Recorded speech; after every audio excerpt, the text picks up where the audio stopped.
Hi ಎಲ್ಲರಿಗೂ ನಮಸ್ಕಾರ. ನಮ್ಮ ಚಾನಲ್ಗೆ ಸ್ವಾಗತ. ಇವತ್ತಿನ ವಿಡಿಯೋದಲ್ಲಿ ಹೋಟೆಲ್ನಲ್ಲಿ ಸಿಗುವಂತಹ ಪಾವ್ ಭಾಜಿಯನ್ನು ಮನೆಯಲ್ಲೇ ಅತಿ ಸುಲಭವಾಗಿ ಹಾಗೂ ಕಡಿಮೆ ಸಮಯದಲ್ಲಿ ಹೇಗೆ ಮಾಡುವುದು ನೋಡೋಣ ಬನ್ನಿ. ಮೊದಲಿಗೆ ಇದಕ್ಕೆ ಬೇಕಾಗುವ ಸಾಮಗ್ರಿಗಳನ್ನು ನೋಡೋಣ. 1 ಬೌಲ್ ನೆನೆಸಿರುವ ವಟಾಣಿಕಾಳನ್ನು ತೆಗೆದುಕೊಂಡಿದ್ದೇನೆ.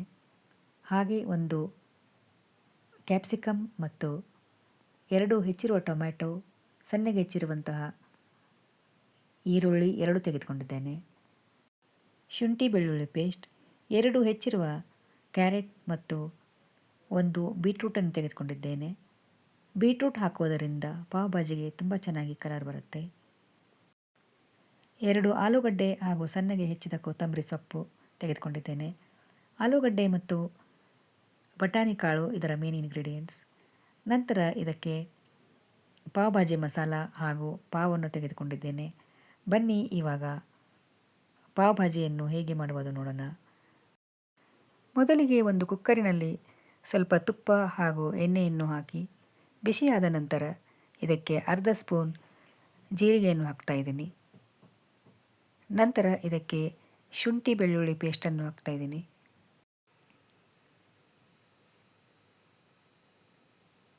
ಇವಾಗ ಇದಕ್ಕೆ ಸ್ವಲ್ಪ ಅರಿಶಿನ ಪುಡಿ ಮತ್ತು ಸ್ವಲ್ಪ ಇಂಗನ್ನು ಹಾಕ್ತಾ ಇದ್ದೀನಿ.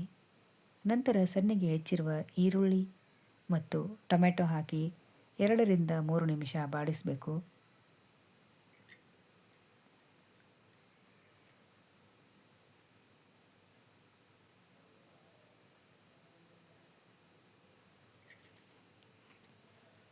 ಸ್ವಲ್ಪ ಬಾಡಿಸಿದ ನಂತರ ಇದಕ್ಕೆ ಹೆಚ್ಚಿರುವ ತರಕಾರಿಗಳನ್ನು ಹಾಕಬೇಕು. ಮೊದಲಿಗೆ ಕ್ಯಾರೆಟ್ ಹಾಕ್ತಾ ಇದ್ದೀನಿ.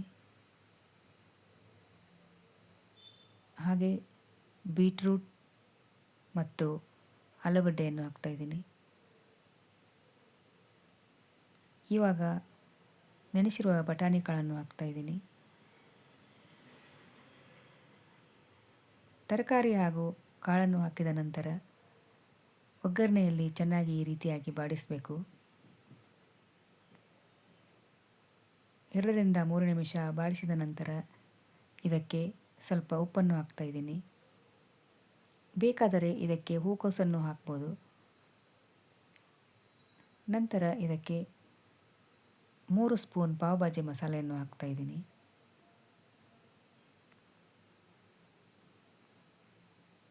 ಎರಡು ಸ್ಪೂನ್ ಚಿಲ್ಲಿ ಪೌಡರನ್ನು ಹಾಕ್ತಾ ಇದ್ದೀನಿ. ಮಸಾಲೆ ಬೇಕಾದರೆ ಜಾಸ್ತಿ ಹಾಕ್ಬೋದು. ಎಲ್ಲ ಚೆನ್ನಾಗಿ ಮಿಕ್ಸ್ ಮಾಡಿದ ನಂತರ ಎಲ್ಲ ತರಕಾರಿ ಹಾಗೂ ಕಾಳು ಮುಳುಗುವಷ್ಟು ನೀರನ್ನು ಹಾಕಬೇಕು. ಕುಕ್ಕರ್ ಲಿಡ್ ಮುಚ್ಚಿ ಮೀಡಿಯಂ ಫ್ಲೇಮಲ್ಲಿ 3 ರಿಂದ 4 ವಿಷಲ್ ಮಾಡಬೇಕು. ಕುಕ್ಕರ್ ವಿಷಲ್ ಆದಮೇಲೆ ಬನ್ನಿ ಇವಾಗ ಸ್ಟೀಮ್ ಎಲ್ಲ ರಿಲೀಸ್ ಆಗಿದೆ. ತರಕಾರಿ ಹೇಗೆ ಬೆಂದಿದೆ ನೋಡೋಣ ಬನ್ನಿ. ಎಲ್ಲ ಸಾಫ್ಟಾಗಿ ಬೆಂದಿದೆ. ಇವಾಗ ಇದಕ್ಕೆ ಸ್ವಲ್ಪ ಗರಂ ಮಸಾಲನ ಹಾಕ್ತಾ ಇದ್ದೀನಿ. ಗರಂ ಮಸಾಲ ಹಾಕೋದರಿಂದ ಪಾವ್ ಭಾಜಿ ಇನ್ನೂ ತುಂಬ ರುಚಿಯಾಗುತ್ತೆ. ಇವಾಗ ಒಂದು ಪೊಟ್ಯಾಟೊ ಮ್ಯಾಶರ್ನಿಂದ ನುಣ್ಣಗಾಗುವವರೆಗೂ ಈ ರೀತಿಯಾಗಿ ಮ್ಯಾಶ್ ಮಾಡಬೇಕು. ಹಾಗೆ ಒಗ್ಗರಣೆಯಲ್ಲಿ ಕ್ಯಾಪ್ಸಿಕಮ್ ಹಾಕುವುದು ಮಿಸ್ ಆಗಿತ್ತು. ಇವಾಗ ಕ್ಯಾಪ್ಸಿಕಮ್ ಹಾಕಿ ಮತ್ತೆ ಸ್ವಲ್ಪ ಕುದಿಸ್ತಾ ಇದ್ದೀನಿ.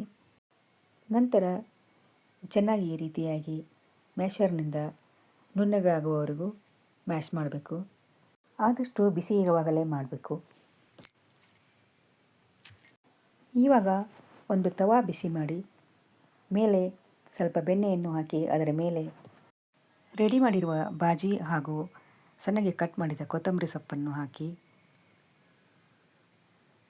ಪಾವನ್ನು ಮಧ್ಯದಲ್ಲಿ ಕಟ್ ಮಾಡಿ ಈ ರೀತಿಯಾಗಿ